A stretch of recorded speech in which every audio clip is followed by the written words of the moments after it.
নিজের পরিস্থিতি কাউকে বোঝানো যে কতটা কঠিন।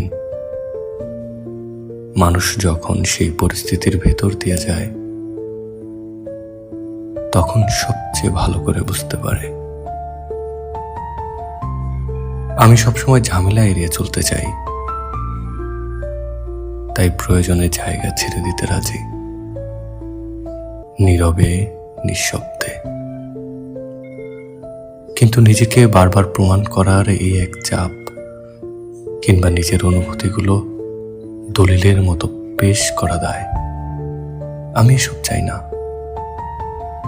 যদি মানুষ আমাকে বুঝতে না পারে তবে তারা দূরে সরে যাক,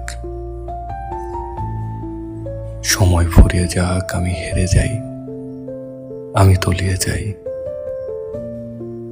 তবুও এতে আমি স্বস্তি পাব।